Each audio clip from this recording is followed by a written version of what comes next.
Now, you were involved fairly close together in three of the biggest and I think coolest events in music history. Now, you recorded We Are the World.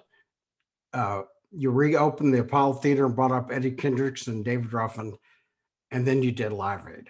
Right. What was, can you tell us a little bit about what that whirlwind was like? It was, and it was a whirlwind. It was all in a very compressed period of time. You probably have the dates. I don't have the dates in front of me, but it was very close together. It was really, it kind of put a cap on our 80s success. It was almost a capstone to it. You know, Daryl and I, when Daryl and I first met, one of the first things we did together was go to New York and go see the Temptations at the Apollo Theater.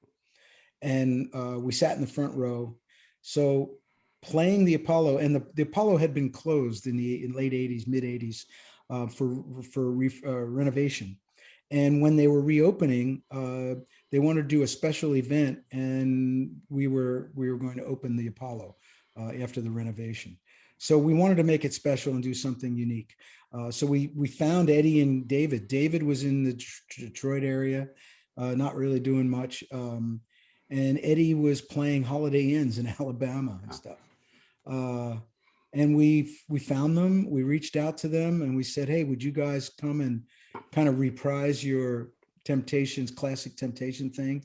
And we said we want the whole thing. We want the black tuxedos Yeah. and the dance steps, the whole thing. And if anyone has ever never seen that show, it's pretty amazing. So here Daryl and I were on stage with our teenage heroes doing exactly what we would have only dreamed of doing as teenagers. And there we were on the at the Apollo Theater, the legendary Apollo, and we did the Temptations medley. And when we were set to do Live Aid, we of course invited them back to do it again.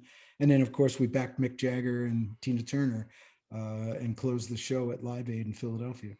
So, but in between that was the We Are the World, which was cleverly scheduled for the night of the American Music Awards. And in those days, it wasn't like it is today, where there's 1,800 music award shows. Right. So pretty much everybody who was anybody in the world of pop music was at the American Music Awards. So Lionel Richie and Michael Jackson and Quincy Jones, they basically sent an invitation to everybody and said, "Look, if come on down." And we went to the Herb Alpert, Jerry Moss A&M Studios, and that's where it was held, the old Chaplin movie lot. And we went in there and did it, and that was a crazy experience. In fact, you can't see it, but on the wall I've got the manuscript with all the artists signed. That I had all the artists signed.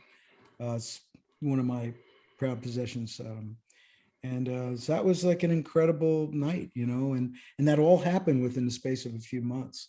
So it was almost like Daryl and I really stopped after that. Yeah. We just said, it was like, what more could we do? I mean, we had number one record after number one record. We had, multi-platinum, touring the world. We had been on the road for, almost 20 years without ever stopping, really, never, ever stopped. And it felt like it was time to try something else, and just back off a little bit.